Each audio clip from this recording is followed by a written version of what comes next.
This is Who Makes a Podcast? Conversations with your favorite podcast hosts about who they are, the shows they make, and why they make them. I'm your host, Chris Cookley, and my guest today is Lij Shaw. Lij is an award-winning and chart-breaking music and podcast producer, recording engineer, musician, and owner of the Grammy-awarded recording studio, The Toy Box Studio in East Nashville, Tennessee. He's also the host of the #1 iTunes podcast, Recording Studio Rockstars, and mix engineer for the annual Backstage Bonnaroo, The Hay Bale Studio. In 2020, he led the movement for Save Home Studios in Music City. Lij, welcome to Who Makes a Podcast. Chris, thanks for having me here, man. It's a pleasure to be here. Yeah, absolutely. I'm super excited to have you on. As I told you before we started recording, before we got going, I'm a big fan of your podcast. I've been listening to it for a long time, and I just love what you do on Recording Studio Rockstars with the guests that you bring on and the knowledge that you share with everybody. So I'm very excited to have you here. Thanks, man. I appreciate that. And it's an honor to be here on your show. And it's always just an honor to hear from anybody who's listening to my show. It's always a little bit remarkable to me that people put in the time to listen to all the stuff that I've recorded. Yeah, it's very cool. For my listeners who may not know who you are, would you mind telling me a little bit about yourself, where you're from originally, and what you do beyond podcasting? Sure. Well, at the risk of making this a long story, I'll try and make it short. But I had been living in Boston, is where I grew up, up in the Northeast. And I ended up going to college for architecture many years ago, decades ago. And while I was in school, I was playing in bands a lot, and probably should have been doing my architecture homework, but I had more fun making music and playing in bands. And as I graduated, I traveled for a year, and I ended up in, of all places, Hong Kong with my brother for half a year playing in a blues band together. And it was like, a real eye-opening experience to me, playing a lot of music every night. And I got to see the inside of a recording studio for the first time while I was there. And while I was in the studio, I was just really mesmerized by the lights and the big mixing console and the tape machine and stuff like that. And I had this aha moment where I realized that I really needed to pursue my interests in music and in recording. Of course, I had played around with things like a 4-track recorder, and I was just really into recording stuff and learning more about writing songs. So I decided when I came back to the US that I would find out about schools for recording. And that led me down to Nashville, Tennessee, where I found a wonderful school called MTSU, Middle Tennessee State University. Went to college here, graduated a couple years later with a second bachelor degree, and jumped with both feet into the recording world here, working in studios, making records, which was a lot of fun for me. And I did that for, 25 years, which sort of brings us closer to the present. But let's see, about 7 years ago, so in 2015, I had been in the process of listening to podcasts and sort of discovered them through my own, my own exploration online. And I was actually looking for more information about the business side of doing what I did, because in 2005, I opened a home recording studio, and I started working independently. And, I had to just go through, through trial and error. I had to just learn all the ways about, how are you going to run a business? How are you going to support yourself? How are you going to bring in clients and all that kind of stuff? And so that led me to podcasts that were teaching me that. And so one of the things that I discovered were these podcasts by Pat Flynn and John Lee Dumas were a couple of my favorites, teaching business and online business, and also encouraging people to just realize that you could start your own podcast as part of what you're passionate about and part of your interest. And that led me to wanting to start a podcast. In 2015, I started a podcast called Recording Studio Rockstars and began interviewing people, engineers and producers from the recording studio, to learn more about what they did and just talk about what I love talking about anyway, which was making records in the studio. And I've been doing that for the past 7 years. So I don't know, maybe I moved too fast right there. But, I started a studio called the Toy Box Studio. And I started a podcast called Recording Studio Rockstars. And there were a couple of podcasts in the middle there that I had to kind of start and stop and get through before I ultimately started Recording Studio Rockstars. Kind of learning your way there a little bit. Yeah. And we could dive into all that stuff. But along the way, when I started the podcast too, very briefly, with my home studio here in Nashville, I actually received a cease and desist letter from the city of Tennessee, from Nashville Codes, the city of Tennessee, from the city of Nashville, from the codes department, because it turned out that there was a local ordinance that said you're not allowed to work from a home and have a customer come over to your house. And I kind of got caught in the crossfire of somebody else trying to ask for permission to do that when they were told that they couldn't open a home business. And then they discovered that I had one on the internet by finding my website. They filed a complaint to the city, and the city came along and shut down my studio. This happened right at the same time that I was launching my podcast, coincidentally.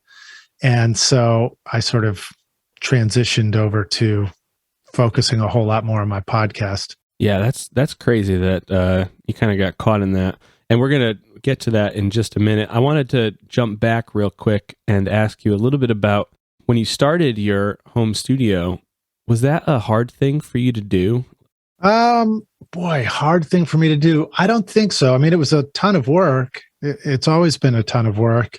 But when I was recording, before I actually had what I needed for a home studio, I just started accumulating gear. It was like recording and making music in the studio was my passion. So every time I had a little bit of money, and this was before I was a homeowner or anything like that, before that, when I would earn any money from working on records, if my bills were paid, I would just turn around and spend it on gear. I'd go to eBay and get a microphone or, get some kind of computer recording interface, that sort of thing.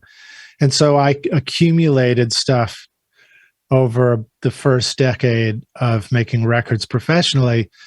And at the point at which I was ready to actually, create a studio in my garage of my home as a homeowner, I already had most of the things that I might need to put that together. Still, it required a ton of work for me because, just wiring up a studio alone is a ton of stuff. Sure. Just making sure your computer is working and that all the software is properly installed can be a lot of work. In fact, I've been doing a ton of that this week, just getting ready to transfer my studio computer from one to a new computer. That'll be a big move. So far, it has been. I'm curious just a little bit about the client side of that. So were you working in your home studio at the same time you were working in another professional studio, kind of ramping that up? Or was it a cold turkey, I'm done at my old job and now I have to go find musicians to record at home? Well, I still continued to work in professional studios or commercial studios some after I started my home studio. And maybe I should back up a little bit more and give this to you in phases. So when I before I was even a homeowner, I did what most people do. I sort of picked a room and I dedicated a corner of that room to my home studio setup. And I began to do a little bit of work there. I remember, having some people come over and we recorded there. And maybe I did some mixing and some composing.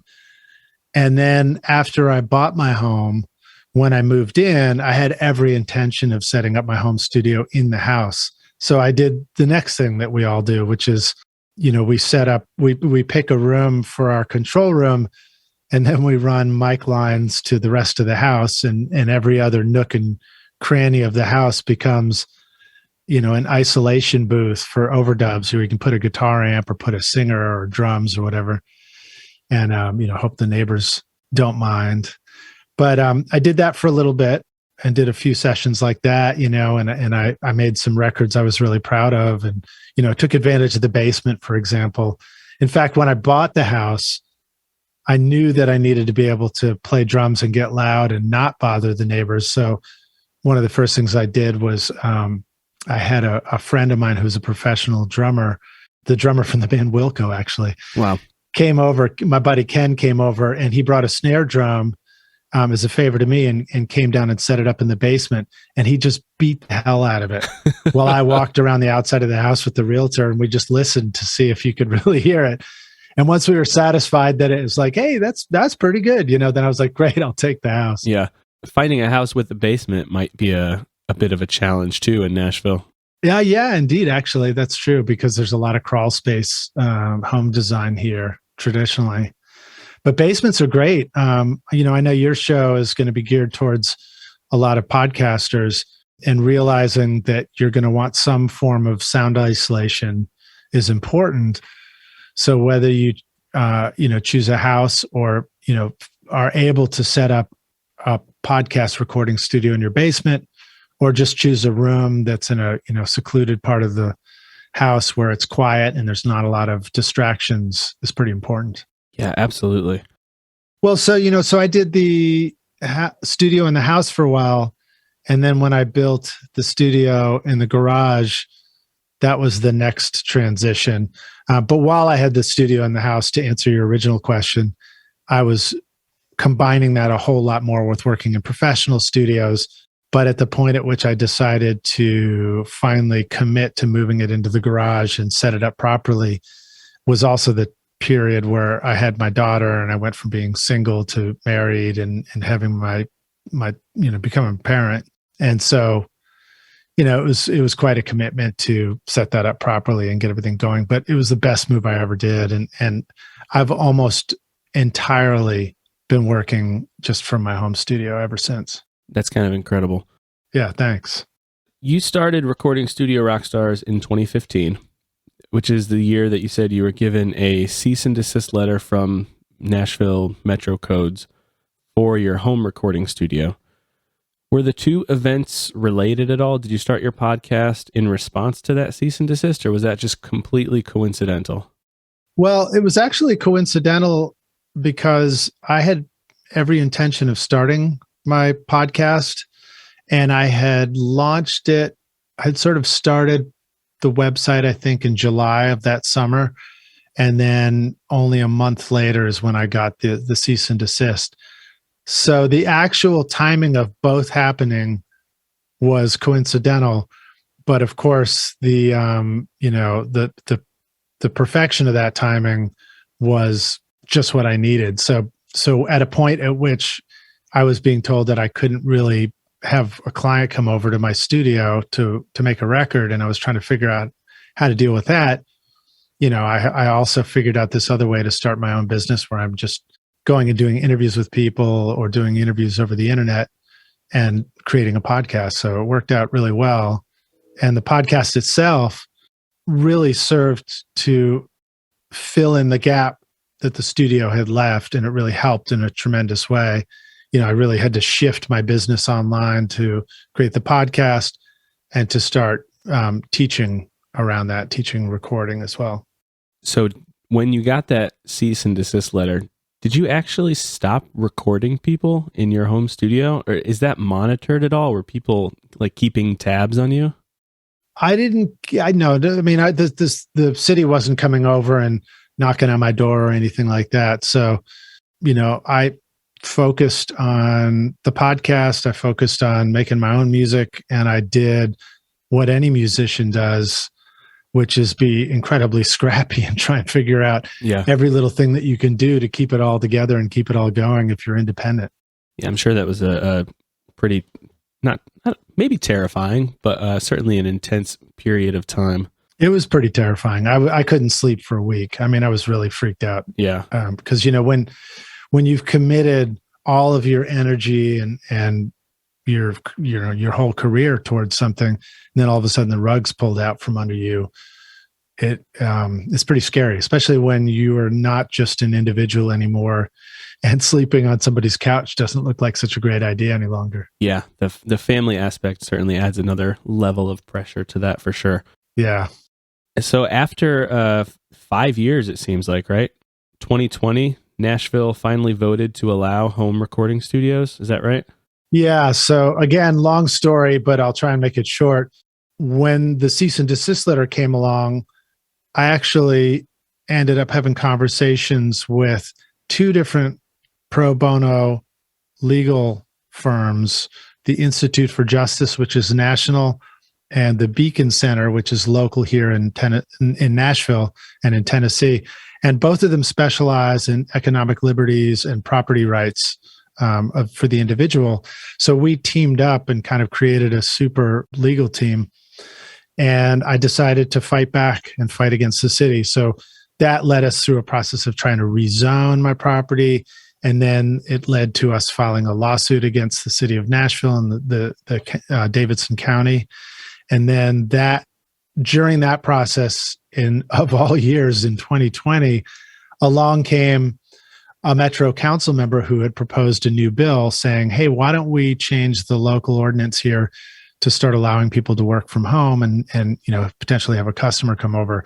And I saw that and I said, this is everything we're trying to get to happen. So I'm gonna drop everything I'm doing and I'm gonna make this my full-time job in 2020 and push this thing until it gets through somehow.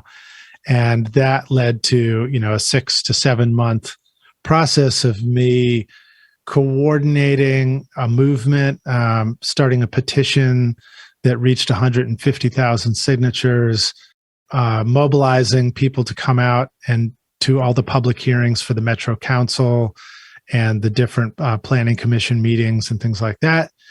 And ultimately getting enough of the council members on board so that in July, we were finally able to vote through a new ordinance and get it passed, finally legalizing the ability to work from home and have a working home studio as part of that. And so I called that whole movement safehomestudios.com. Yeah, that's awesome. And I'm sure I'm not the only person listening to that story who's going, you have got to be absolutely insane to say that musicians can't work and record from home in Nashville. Or anywhere for that matter. I mean, the music business is like, I don't know who still thinks that we're getting, Eagles budgets every time we want to make a record, but yeah, it hasn't been that way for an awfully long time. Yeah, I mean, I don't know if you could put a percentage on it, but it's got to be in the high 90% of all the music that's being made right now is being made in somebody's house. Yeah, I mean, when you look at the recent Grammy submissions, there again is Phineas and Billie Eilish, both of whom were making their records in a home studio out on the West Coast. Yeah, and the whole home studio thing, that started showing up in the 90s. And it's done nothing but just grow and mature. And now, of course, you could buy an iPad and start making a record in your home. Yeah, GarageBand is not a terrible piece of software if you know how to use it. Not at all, not at all. And for me, and particularly in Nashville, one of the few remaining places where world-class musicians still get together face-to-face in front of a microphone, it's just really important to me to keep that tradition of bringing musicians together to record together. I don't think everything, not everything needs to move to the metaverse, if you know what I mean. Right, yeah. That provision or that bill that passed, it's not permanent though yet, is it? It needs to be renewed, I guess, in 2023. Is that when that expires? Are you already gearing up for that?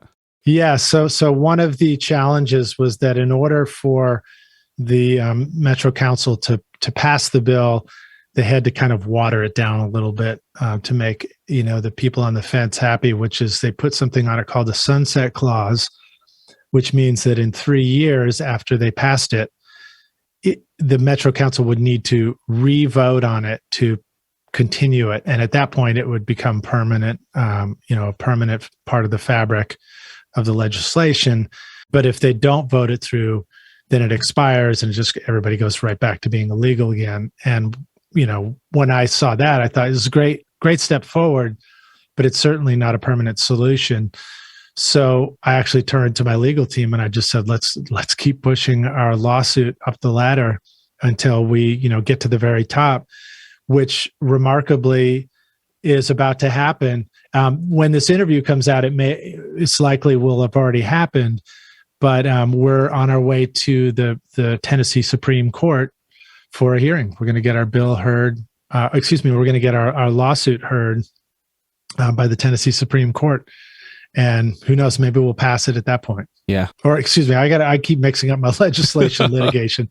We're not going to pass it. Hopefully I'll just win at that point. Yeah. And then, the city won't be able to bug me about it anymore. Well, good luck with that. I'm sure everybody's rooting for you and hoping that goes the right way.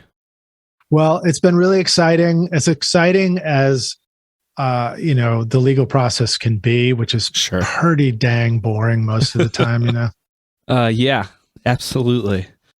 Let's switch directions just a little bit. So you started playing music professionally with your brother Nate in Hong Kong shortly after college. How do you think your life would be different if you had never traveled to Hong Kong? Would you be an architect right now? I'm afraid I'd probably be an architect. It's funny to say that, if I was back in school and I'm thinking, what are you talking about? You're afraid you're going to be an architect. You're training to be one. My passion and my calling was definitely music.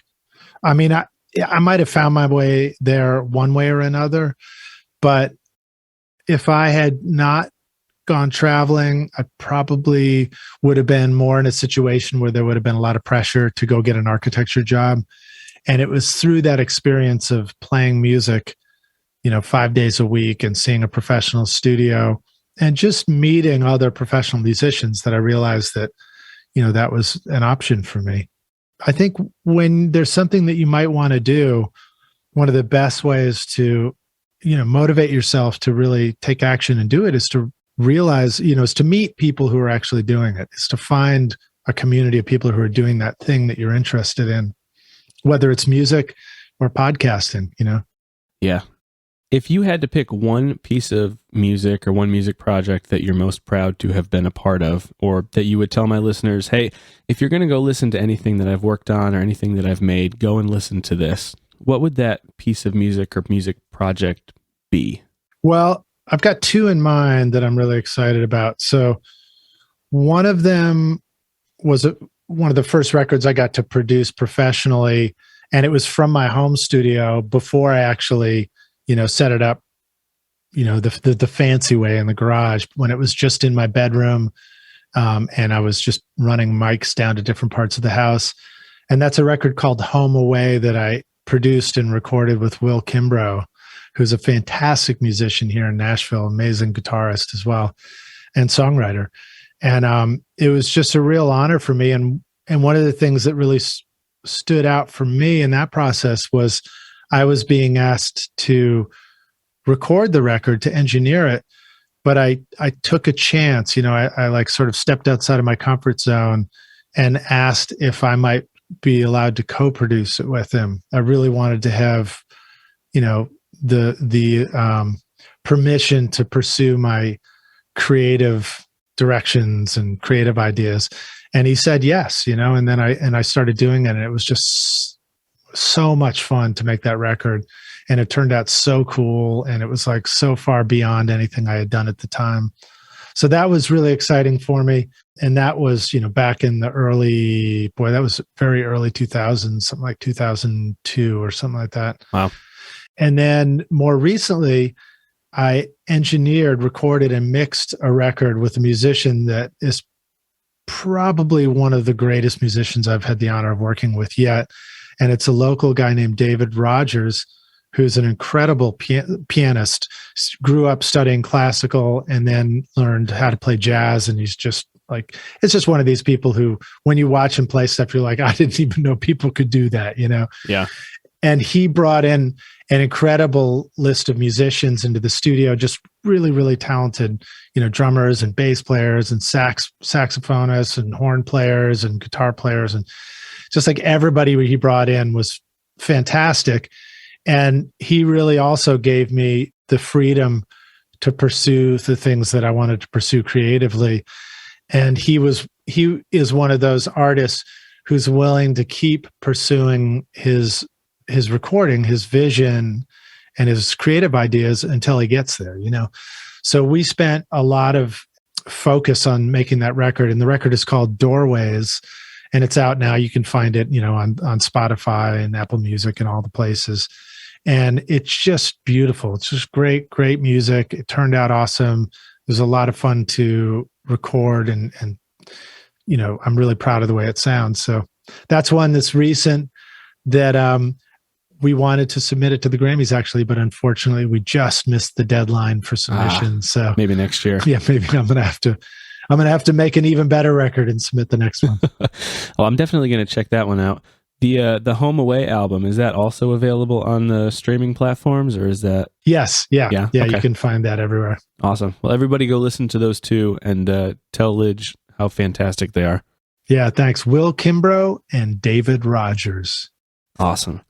You have a fairly legendary MCI console in your studio. And for people who may not know, a console is the big recording mixing desk thing with all the buttons and the faders and the inputs and the outputs and everything else, right? It is indeed. Yeah. So records like the Bee Gees' Staying Alive, the Eagles' Hotel California, and Jimmy Buffett's Margaritaville, among others, were recorded using that particular console. How do you think working with a piece of equipment like that, with that kind of a history, influences how you make and record music? Does something like that have a soul? Oh, does it have a soul? That's a good question. You're not the first person to ask that, actually, believe it or not. I loved using that console. So you just heard the ED on the end of what I said. So you're gonna hate me for this, but breaking news. Yeah, breaking news. I actually just moved it out of my studio and we're looking for a no home. And now you're fully in the box. Yeah, so I've switched. But I do have lots to say about it. It is a beautiful, beautiful console. It sounds incredible. As with any old vintage piece of gear, just like if you had an old, you know, beautiful Model T Ford or whatever, Model A, with that comes a certain level of caretaking and maintenance and stuff like that. So I had to do things like when I got the console, I had to pull the cards out because there were no schematics for it. It was a custom built console that G. Parnett had built for Criteria Studios, where it lived in the 1970s. And I spent my vacations with a pencil reverse engineering all the trace on this thing and drawing out my own diagrams so that I could create my own schematic for the mic pre's. And I did stuff like that and installed phantom power into it so that it would power the modern microphones. And it just sounded amazing. It sounded really, really fantastic. One of the things that I really loved doing with it was a series of live performance sessions at the studio that we called stereo sessions. And we actually have links to that at my studio website at thetoyboxstudio.com. But we did a year's worth of videos a year's worth of performances and videos from the studio with local bands, where each band might perform a few songs, and then we'd take one and make a video out of it. And we were releasing 2 videos a week. So we released like 100 videos like that. Wow. And while the band was performing, I would actually mix it in real time live through the console down to stereo, so that, you know, when the performance was done, the recording and the mix was done as well. And we'd shoot videos with iPhones and then assemble all those videos and the mix together and, you know, put those out as YouTube videos. So that was a ton of fun, and it really sounded amazing. But ultimately for me in the studio, making records in a modern fashion, which is using the computer and Pro Tools, I found the most useful aspect of the console for me was to use the microphone preamps. Yep. So those sounded amazing. And I'd run a mic into them and then run that into Pro Tools. And then I'd sort of do all the EQing and compressing and stuff like that within Pro Tools, within the computer. And it was great. That would become like the world's largest microphone pre. Yeah, exactly. So it was a very big microphone preamp, and it has a series of 4 power supplies that are over to the side that have loud fans. It's designed for a studio that is bigger than my home studio was, really, is the ultimate answer to that question. So in order to take those fans that are loud and not hear them, you have to have something called a machine room. So you would typically have, a closet or something off to the side where you can put the gear in there and it's cooled, but it's, the door is closed. So you're not going to hear the noise that the machinery makes, so that the control room can be really quiet. That's one aspect that I didn't really have for that. The size of it was not too big to fit into my room, but it was a little too big for me to get around behind it and access all the cards and things to do maintenance. So that was a little bit of a challenge. And then the mixing aspect of it works really great if you want to do what I was talking about, where you're mixing it as you go. But as with any vintage console like that, it doesn't allow that same level of precision mixing when somebody emails you 2 weeks later and says, hey, can you make this teeny tiny change right here, otherwise leave everything else exactly the same. And working in the box does give you that aspect. So it's always a trade-off. There's always like a balance of what level of using an incredible piece of outboard gear is going to give you what you're looking for sonically, balanced against what level of the ability to maneuver and recall things and do edits and have flexibility that you need is that your Pro Tools and your computer system is going to give you. Would any kind of automations or anything like that have to have been done manually, like turning down a fader or anything like that? Yeah, so I tried. So if you're into the recording studio thing and using summing mixers or outboard gear, we all kind of go through the same process, which is you think, oh, what if I try this? And so one of those things is to say, well, let me set up the mixer where all the faders are set at one level, and then I'm going to route everything from the computer through these mixers and then through the faders rather. And then I'm going to adjust the levels inside the computer. And then that's cool. That can sound great, and that can sound pretty good. And in fact, the record that I did, that I use for the soundtrack of my podcast is called Skadoosh. And it's an instrumental album that I recorded myself with another drummer, with Corey Siegel, great drummer here in Nashville. And that one, I did it like that, sort of what you call a hybrid mixing technique. And it sounded great. But again, it was just, in my experience, it was too difficult to recall a mix later and set that back up and get it right where you left it. And so I tried doing that. I tried mixing just through the console, like I described for the video series. And then ultimately I just started mixing entirely in the computer and decided that it still sounded great like that. And that I was able to get the results I needed for the records I was working on. Yeah, I imagine there was a time, probably not too long ago, where you didn't know that, or maybe computers just weren't even able to do what they can do now. And so you didn't realize how convenient they could be, just recording engineers in general.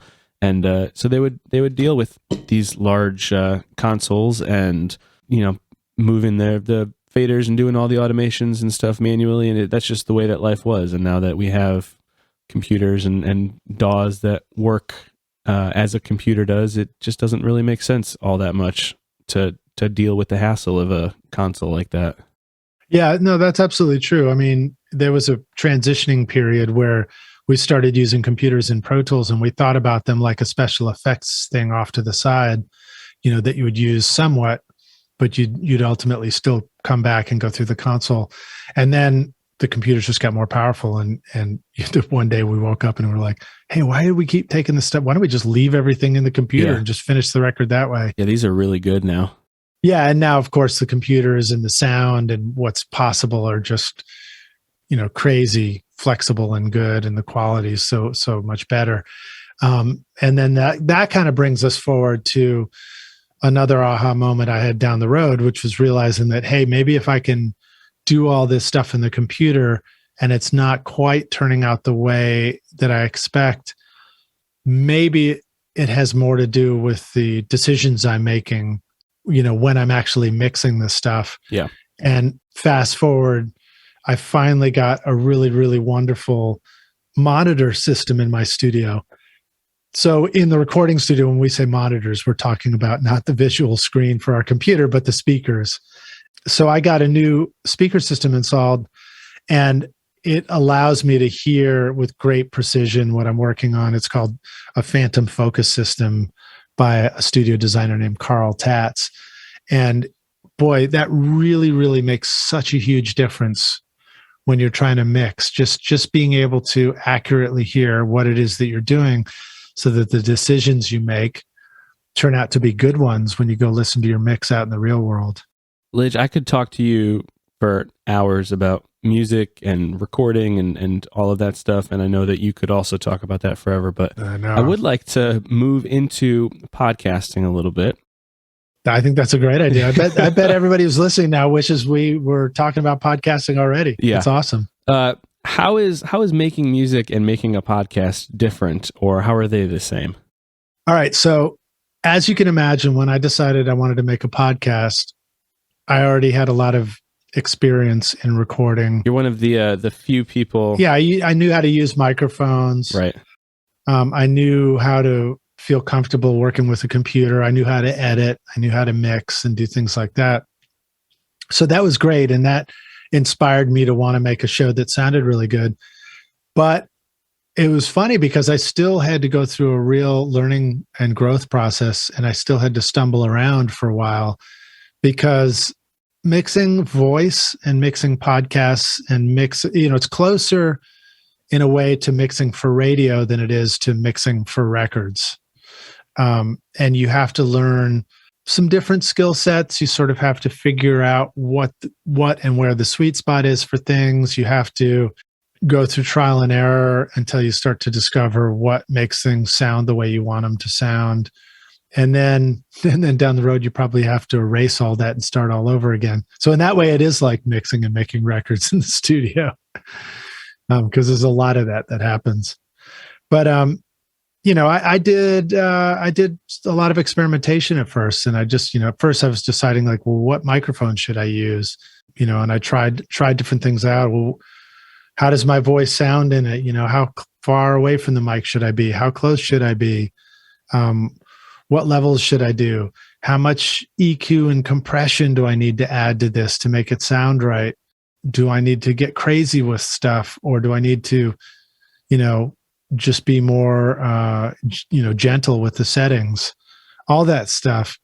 And ultimately, I was able to develop a template for mixing. Well, I developed a system for recording my interviews, because I do an interview-based podcast, and which means I needed to figure out how to record my voice and record my guest's voice and make sure that they both sounded as good as I could get them. Yep. And then I had to develop a mixing template, something that was working for me using the stuff that I'm using, that I could repeat for every episode, so that I could have consistency and stuff like that. I'm pretty curious. Obviously, you have a large technical background with equipment and gear and stuff. So what does your podcasting signal chain look like? What microphone are you using? What did you decide on? Well, I'm using it right now. This is a Mic Tech PM9, which is, essentially a handheld stage vocal mic. It's a dynamic, and it's made by a local microphone company here in Nashville. And there are a lot of great mics out there for, that you could choose that will make your voice sound great. I happen to have a bunch of these when I started, and so I knew I wanted to give it a go. And I was also working with the microphone company kind of as a sponsor for some of the other recordings I was doing. And so I was incentivized to give it a shot and at least see how it sounded. And it turned out that it sounded great in my voice. And then I also knew that, well, I've got many of these, so if I need to have a guest or two guests on it, I can have a consistent microphone choice for everybody. So that was a good reason for me to do it. But ultimately, any dynamic mic is a really good choice. Dynamics do a great job of making, your voice sound big and round and warm. There's not too much of like, the sound of spit, and you don't have to hear your braces wiggling around in your mouth while you talk. Yeah. Not that, I don't know how many of us are actually wearing braces, probably not many. They're Invisalign now. Yeah, Invisalign, right? But you kind of get the idea when you hear somebody on the mic and it sounds like they're eating a sandwich on the microphone, and you're like, oh my God, that's too much. And they do a pretty good job of blocking out stuff in the rest of the space you're in. They just kind of pick up your voice. A condenser mic is the other kind. I think you might be using a condenser right now, Chris. I am not, actually. I'm also using a dynamic mic, but I have it.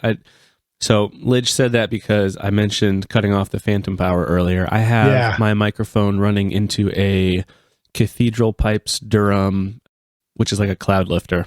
Oh, cool. I like the name of it. That sounds cool. Yeah. So a condenser mic is one where you need to power the microphone, and they're what you'd call a very high fidelity mic. So they're great for recording in the studio, and they can be great for a podcast, but because they pick up everything, you have to be more conscious of making sure that nothing else around you is causing problems. And also, another thing to remember for your listeners is just no matter what mic you pick, the very best mic sound starts with proper mic technique. So it doesn't even matter what your mic is or what your mic pre is first. First, make sure that your mic is where you would put it if you were recording a vocal in a studio. Don't make the mistake that a lot of people do of thinking you can get this microphone that you just sort of set on the desk. So it's down sort of at waist or chest height looking up towards you, or that the mic that's built into your computer is really a great choice.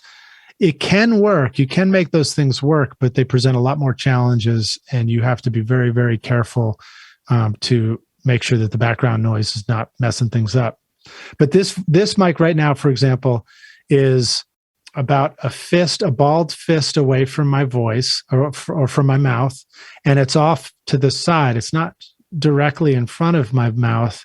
It's off to the side looking at the corner of my mouth a little bit, and I just bumped it, so hopefully that's not creating sounds. So you're kind of talking across the microphone, not necessarily directly into it. Yeah, kind of talking across.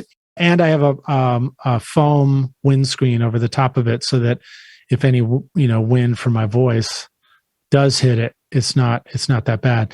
So again, for your listeners, take your hand and put it in front of your mouth about like 4 inches from your mouth, and say peanut butter popcorn, and you should feel blasts of air on your hand, and that will cause something called a plosive in the microphone, which is this huge thumping low end. It also can cause the microphone to kind of have an imploding sound for a moment, and it kind of swallows the word. So it really sounds terrible. And if you move the mic slightly off to the side and have this windscreen on it, that helps prevent that plosive or the air from getting in the mic and creating that effect. That's all fantastic. You could also put a pop filter in front of your microphone. Yeah. As I'm dying from a cough. Sorry about that. It's all right, man. That's just commitment. Yeah. Commitment to be here. So, a pop filter. The foam cover is a pop filter or a windscreen, but a pop filter, the other version that I think you're talking about, is the kind that has kind of it's either like a nylon stocking material, or it's a metal screen that you can put in front of the mic, and then you can talk right into that and into the mic.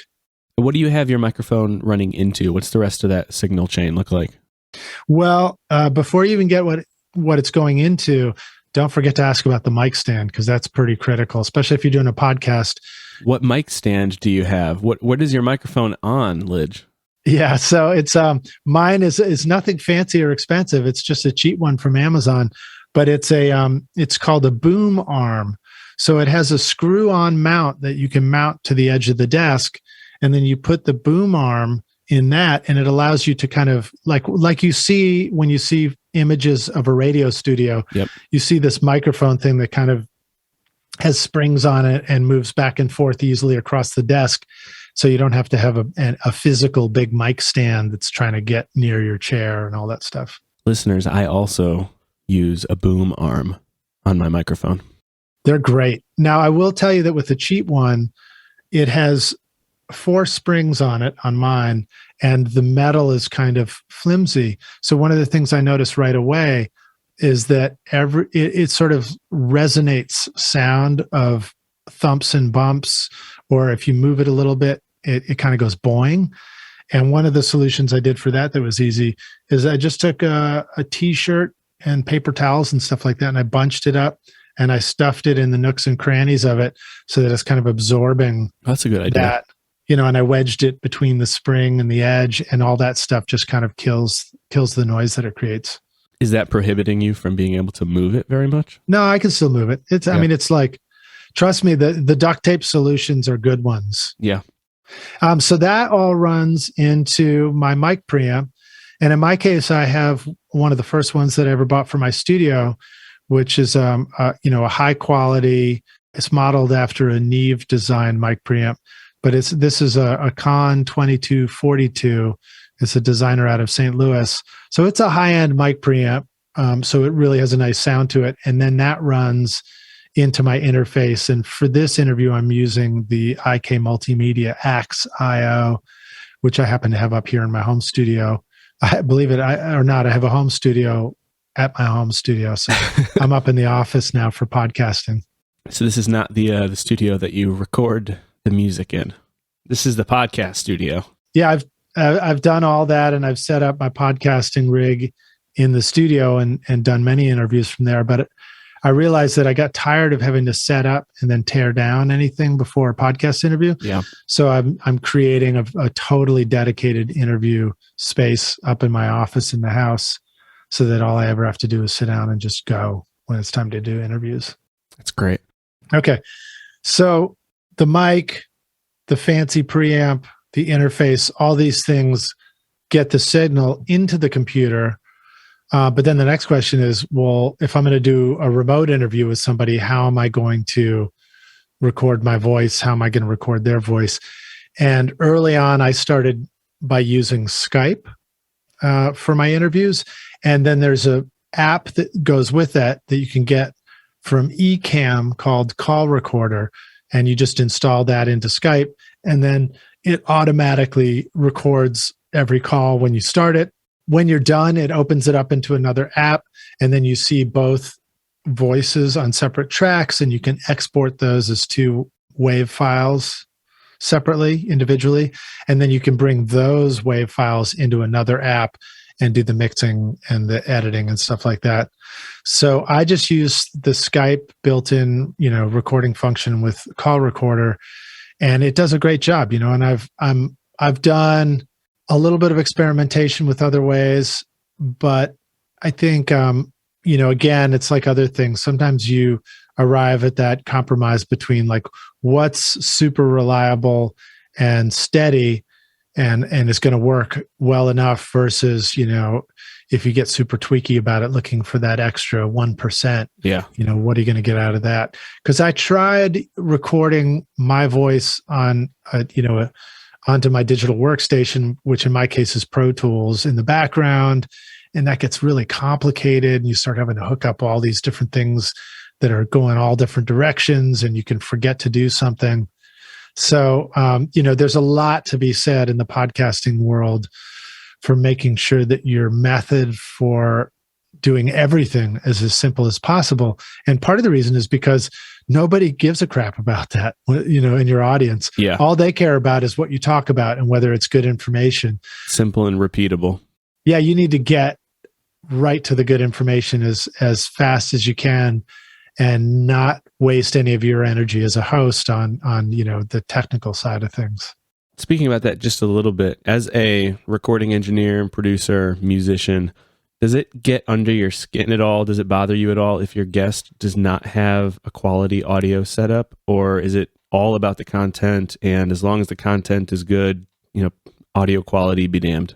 Well, there's a couple of answers to that. One is, yes, it bothers me, but it's remarkable how there's an opposite correlation to how professional an engineer is and how capable they are of getting a really good sound into Skype. So all of my guests are professional recording engineers and music producers, and yet they seem to have the toughest time getting a mic going into Skype. Now, everything changed a little bit over the past couple of years since everybody's, doing Zoom meetings and all that kind of stuff. So that has sort of helped raise the bar a little everywhere. Sure. But I've had all sorts of different situations. And another thing to be aware of is even here on a Zoom call, or on Skype when I'm doing it, whoever's talking doesn't hear their own voice in the headphones. So you have to remember that about your guest. As a host, you're hearing your guest's voice come to you, but they don't know what they sound like. They're relying on you to give them feedback. So I start out each podcast interview by carefully walking them through it. I say, hey, what are you using? We talk about it for a sec. Sometimes they show up and they think they set up a mic, but the mic that you're hearing isn't even the mic that they think they're sending you. It's it's switched over to a different one. Using their laptop or something. Yeah, so you have to be aware of things like that. Here's a good trick. If your guest is joining you on a computer mic and they think they're using their mic, but to you it sounds like the laptop mic, and you're wanting to confirm that, have them brush their hand over the surface of the laptop or over the edge of the computer screen. If that's where the mic might be. I guess on a laptop, it would be down on the surface. It's usually down where the speakers are on a MacBook, for example. And the moment that their hand brushes over it, you're going to get a big whoosh sound. And that way you can confirm right away that you're hearing the mic that's on the laptop. And again, they wouldn't even know it. They won't even hear what you just heard. So that's one tip for you. Another is if your guest does show up using like Apple wired headset, which again, that's becoming less common too, because everybody's got those wireless earbuds these days.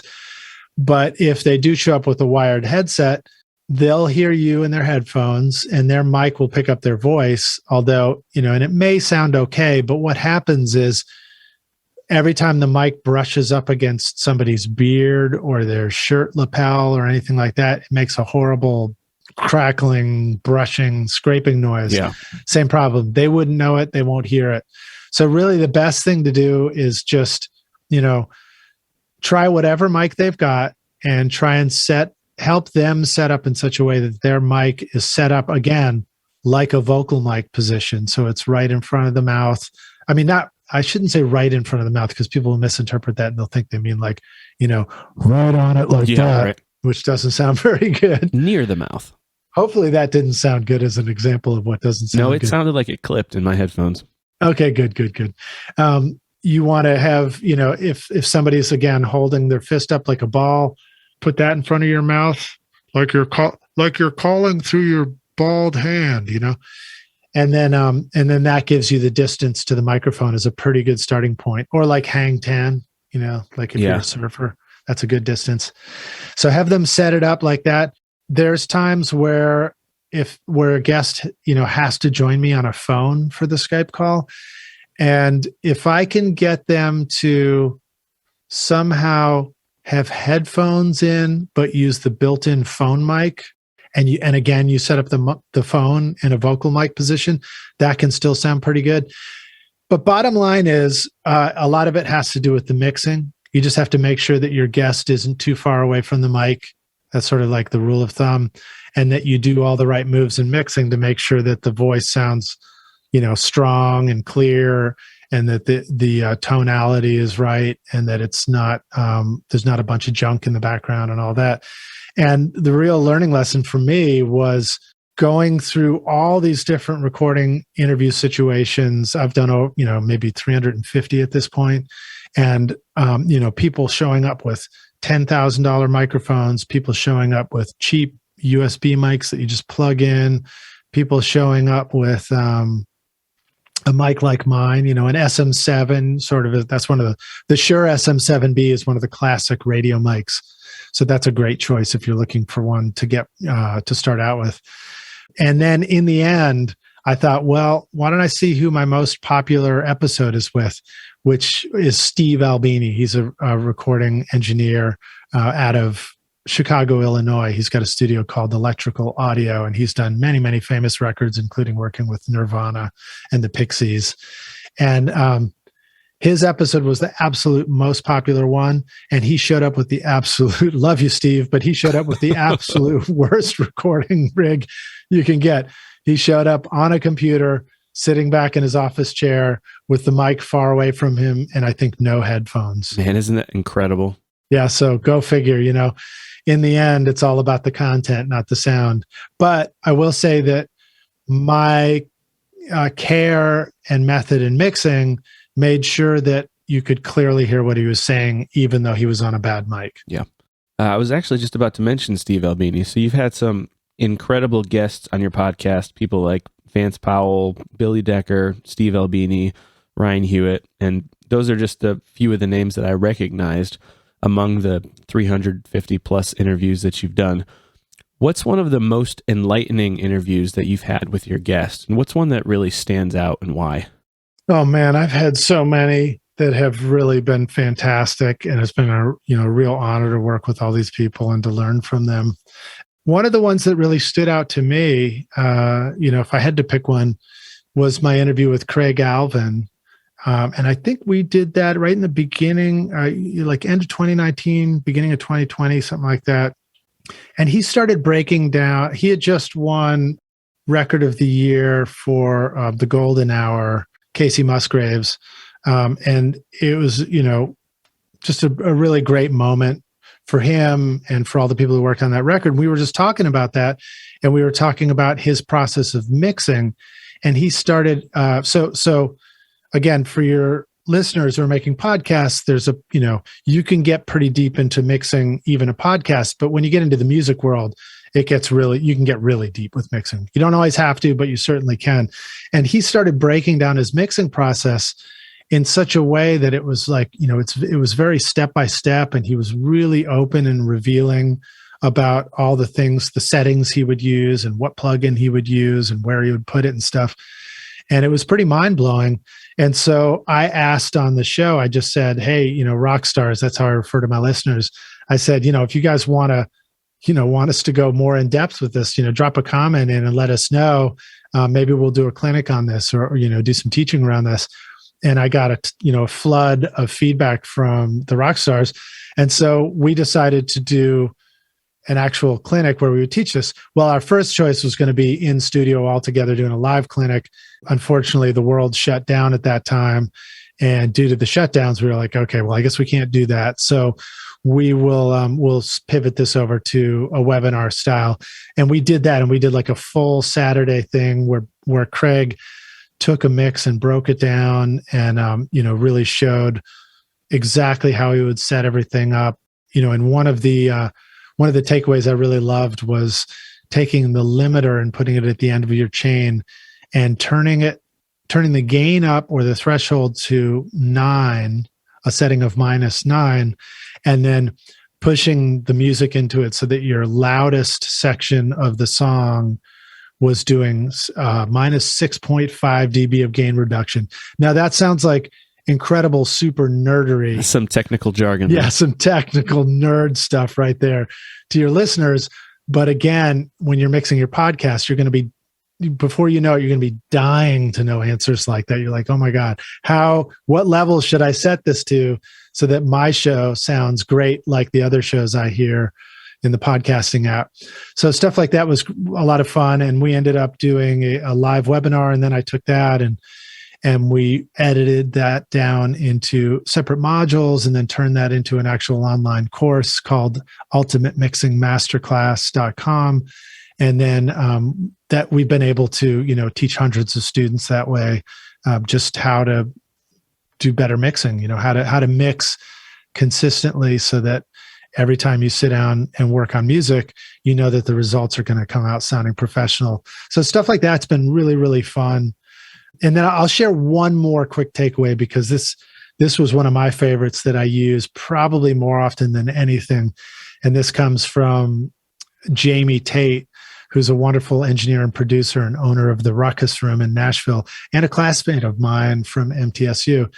And he shared this tip for how to know where to put the microphone on your guitar amp, which is just one of the most common frustrations and problems and challenges for all of us, and before this trick, I did what we all did, which is try all kinds of different things, or don't worry about trying anything at all and just, cross your fingers and hope for the best. But his tip was to turn the guitar amp on and then unplug the guitar from it so that you're not, nobody's going to hit a chord and it's going to go kaboom right in your ear. And then you lean down and you get your head right in front of the amp and you're just listening for the sound of the hiss coming out of the speaker.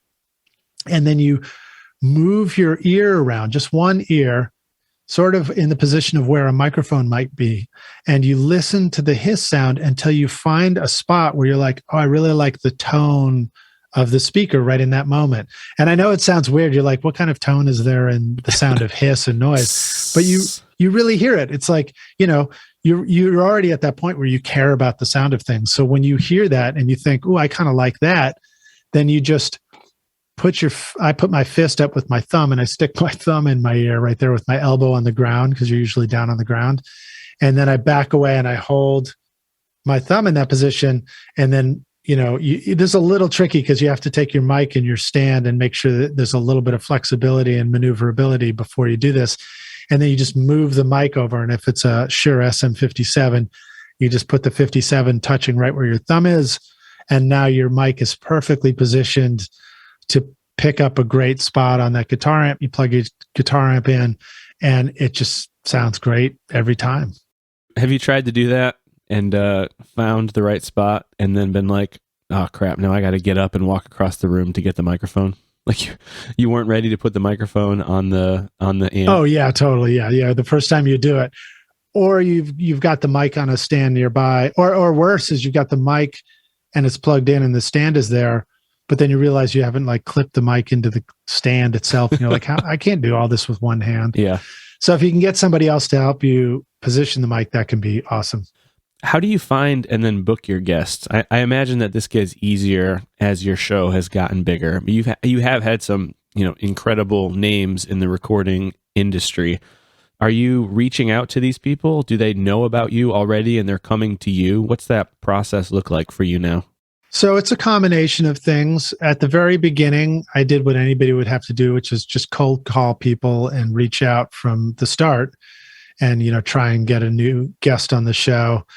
And one of the tips I learned when I launched my show was, go for somebody, have somebody agree to come on. And then when you go invite the next person, you do this, cumulative effect. You say, oh, I'd love to have you on. I'm about to start my show. So-and-so is going to be on it. And then they go, oh, there's a little bit of social proof there. And then, eventually you're inviting the fourth person on and, you can name drop 3 people before that. So that can be really helpful to get started. But now I do a combination. Sometimes I reach out to somebody. A lot of times I'm having somebody new come on the show. I will also go and have previous guests come back onto the show. And now that I've done enough, I can go back and look at, who was a popular guest. And that's always a great indicator of who is a, good choice to have come back on the show, because everybody loved having them on, or just somebody that, that I really liked having on the show and interviewing, whether it was, the hugely popular or not. So those can be great. And then the biggest tip of all is, once you have contacts from people who have been on the show, reach out to them and ask them who they would recommend as a good possible guest, because that will give you what you would call a really hot lead. So, and ask them to give you an email introduction as well, because that way, whoever this new guest is, they're receiving an email from somebody they already know. Right. And so they're likely to open it. And then it comes with the recommendation, hey, you should meet Lij or meet Chris, and you should check out this show and consider being a guest. You'd be awesome. And then that person comes back. And if they say oh, that sounds cool, nice to meet you, then you follow up. You follow up anyway, but at least that way you've got an opportunity to follow up and say, oh man, love your work, I just checked it out. Or you say, I'd love to learn more about you. And, you sort of ask for a first date in that respect. Don't commit to the invitation just yet.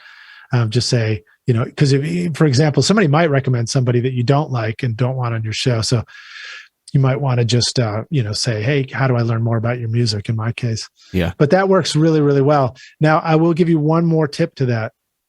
I made the mistake last time I did this of emailing, trying to take advantage of all my guests, not take advantage of the guests, but take advantage of the bulk aspects of having had many guests on. And what I did was I used my Gmail and I just simply emailed myself and BCC'd many of my guests all at once and said, hey, who would you recommend? And then I got a ton of responses, but Gmail put them all in one giant email. So it became unmanageable right away as far as responding to them and keeping up with it. Thanks, Google. Yeah. So that was a tough lesson to learn. So if you're going to email people, do it individually. That's the best way. I know there have been ways in the past. I never really got it to work, but if you're really ninja with Google, you can create a spreadsheet and then there are scripts. Maybe if you use, what's it called? I actually don't use it all that often. But, if you use an automatic script kind of thing, you can like a program Zapier or something. Yeah, thank you, Zapier. Yeah, I was thinking of if this then that. Yeah. But if you use Zapier, then you can set it up where it'll go through that list and it'll compose an email and send it to each person. Or you could just another way to do it, which I think works, is you could go, open a free MailChimp account and just set up a small list of all the people that are in that contact list and email them directly using the MailChimp thing. So it's not really a mailing list. Yeah. You're just using it for occasional emails like that. Or if you have like a contact management kind of app. I'd be lying if I said that I had not dropped your name recently in an email that I sent to somebody. Please do, man. That's the way we get it done. I got an email back. Who else is going to be on your show? Well, Lij Shaw is going to be on my show. That's great. I hope it works for you, man. Yeah, thanks. We're getting close to time, and I want to be respectful of that. I do have a couple more questions that I'd like to ask you, so hopefully we can fit them in. Do it. Do you have any tips on how to draw out interesting stories from your guests? Yeah, so that can be a little tricky. Hopefully you're bringing on guests that like to tell stories, but not everybody does. And, if I use myself as an example, I love to tell a story, but sometimes I suck at getting started with one. So everybody has that struggle at times. So I find as a host, what I try to do is I try to pre-script all my questions, which I send some general questions to my guests beforehand, questions that I might ask of any guest, but all the questions that I compose that are specifically related to that guest, I don't send them in advance. Okay. A lot of times, well, for a couple of reasons. One is I don't want to overwhelm my guests with too much information. I've had somebody come back who actually never came on the show yet, who told me that it looked like homework. So I can understand that, people, if somebody's really, valuable as a guest, they're probably very busy and they probably don't have a lot of time on their hands. So you don't want to overwhelm them with information. But the other reason is because a lot of times my guests don't send over their information to me till the very last second. So I don't even have the ability to compose all those questions until the night before. But the benefit for me of doing that is it keeps all my questions that I just thought up sort of fresh in my head. In my case, I like to have guests come on and I ask them to send me, a Spotify playlist, or we create one for them based on, their discography.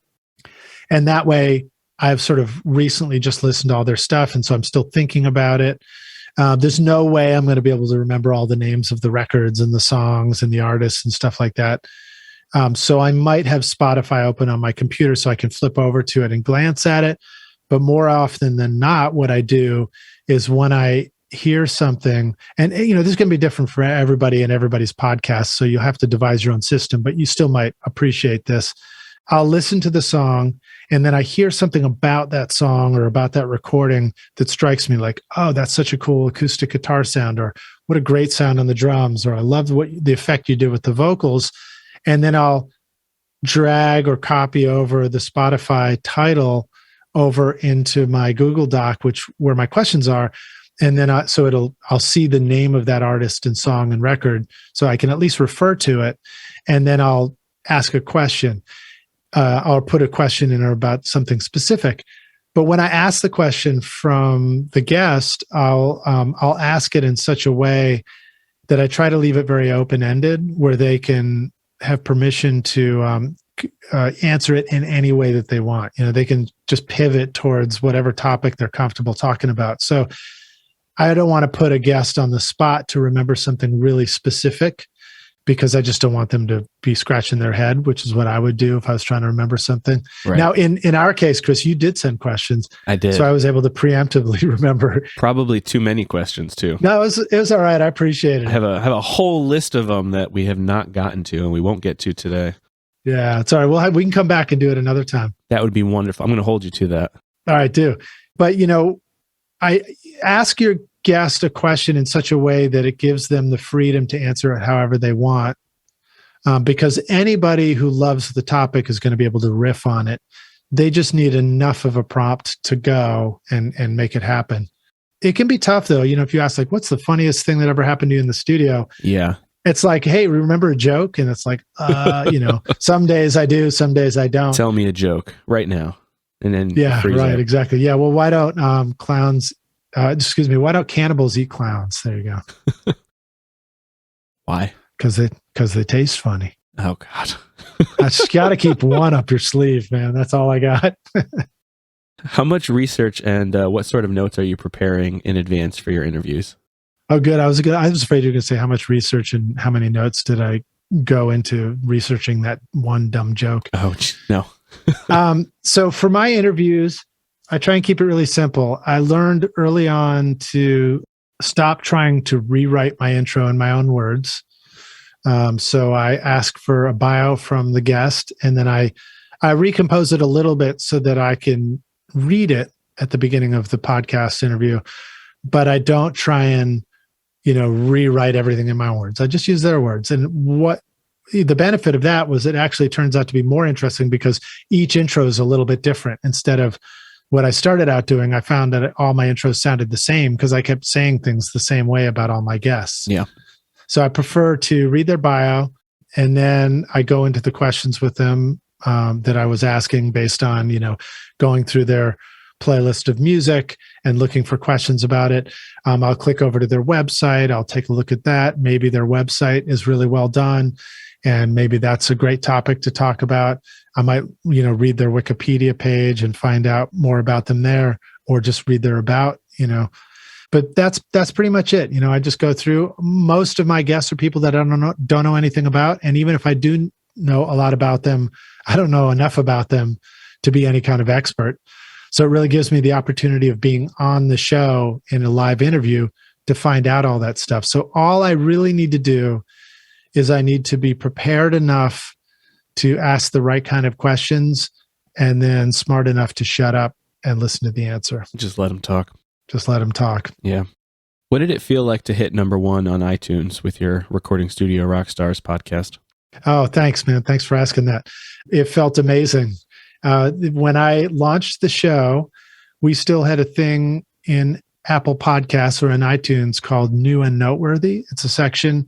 It might be there, but I'm not sure if it operates the same way.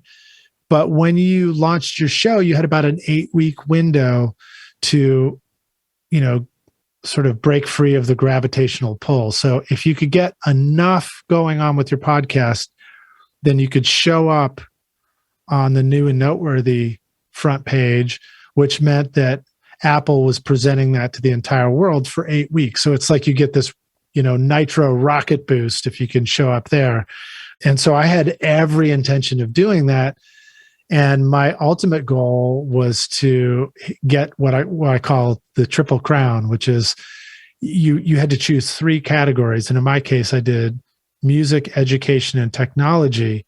And the Triple Crown would be to hit number 1 in iTunes New and Noteworthy for all 3 categories at once. And I was able to do it. That's Remarkably, awesome. I was able to do it.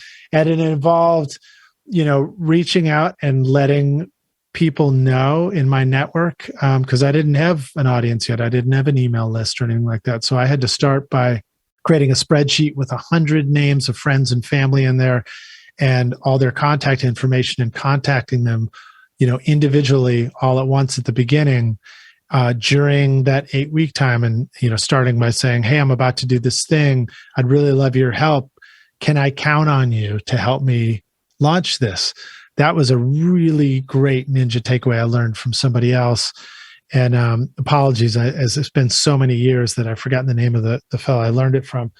But that one means that if people say yes, that's what you'd call a micro commitment, which gives you like open door permission to come back and say, awesome, here it is. Please hit the share button. Awesome. This time, can you please go tweet this? Hey, can you please go put this on Facebook today? Hey, can you go listen to it? Hey, can you leave a review? Don't overwhelm people, but you can, just ask for just enough. So I did that. And with getting enough reviews on there and enough listens, I was able to hit the Triple Crown. And the day that I hit it, I was ready. So I knew I needed to get screenshots and everything like that when it happened, because it's the only way you can get a record of it. And my daughter was much younger than, I guess she was about 6 at the time, or 7. And she came in and I was like, come on in, check this out. I just hit the Triple Crown of podcasting. And she didn't even know what that means. But we were jumping up and down, cheering in the living room, just like having a party and just cheering out loud. It was amazing. Yeah, it was like probably the happiest moment of my life at the time. Okay, no, not really, but it was really happy. That must have been incredible. Yeah. All right, I'm going to steal your wrap-up question here. So if you could hop in the Wayback Machine and go back to 2015 and talk to younger Lij Shaw from 2015, who's just about to start his new recording studio, Rockstars podcast, what would you tell him? Okay, so this is a great question, and I did think about the answer for this, because there's all kinds of things that you can go back and tell yourself at different stages in life. But for me, related to the podcast itself, the thing that I would go back and do differently if I could is I would do my lead magnet differently. So if you don't know what a lead magnet is yet, you are going to want to know. And what it is it pertains to building and growing your email list. So know this about starting anything that's related to the online world. Your email list is gold. That's where your ability to earn an income from what you do lives and resides. And so you want to be very, very attentive and careful about how you build and grow that email list. And you want to grow it as fast as you can. You want it to be a really high quality email list. You want to really build up a good relationship through it with your subscribers. And so I knew that I needed to make a lead magnet. And a lead magnet is basically something that you're giving away free to your subscribers. You're telling them, hey, go get my blah, blah, blah. Mixmaster bundle. Yeah, in my case, it's the Mixmaster bundle. And so I was making videos for YouTube at the time. And I said, just extemporaneously, in the moment, off the top of my head, I was like, go pick up my Mixmaster bundle. I just said that. I hadn't even thought about it ahead of time. And so then afterwards, I was like, oh, well, I guess I better call my Mixmaster, my lead template, the Mixmaster bundle. So that's what it's been ever since. And then when I created it, what I did is I created, a pretty in-depth free mixing course where it's like, a series of 5 videos. And I really show a bunch of the basics of how to set up and create a mix that sounds loud and proud and professional using nothing but free plugins and stock plugins inside of Pro Tools. And so I made this thing and it was great. But one of the lessons I learned later on was that it was almost too much of an ask for most people. Like, it's a great thing to give away, and it's a great free lead magnet and teaching, product. But you got to think even smaller than that when you start out. So you want to think about, I guess the way to describe it is, it's as if I asked somebody on a third date right away at the beginning. So when you start out your podcast, you want to create something that's so simple and such a small commitment that people will think, oh, sure, I'll take that. That sounds great. So it's much easier to create something like a PDF or a list of resources or something you can print out that you can keep. It's a reference guide, something really simple and easy for people to digest. Because when people go get this first thing and they sign up for your email list, they're really at the beginning of a process. They're at the early stages of something, and they might just be looking for a really simple solution to whatever their challenge or their problem is. So that for me would be the thing I'd go back and do differently.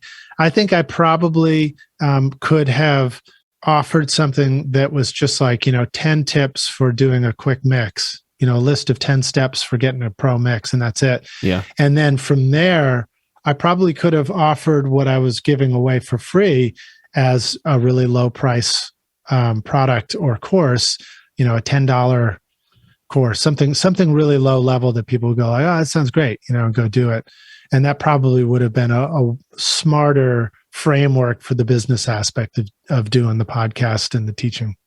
I think that's a fantastic piece of advice there. And Lij, there's been so much incredible information and advice that you've shared with me and with my listeners today on Who Makes a Podcast.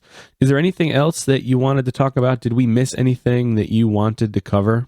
Yes, I just want to encourage your listeners as you're thinking about starting a podcast, that when you inevitably get to that question you ask yourself of, I want to do this thing, but there's already so many of them out there, you can cross that worry right off your list, because there are not so many podcasts out there like the one you're about to start, because there's only one of you.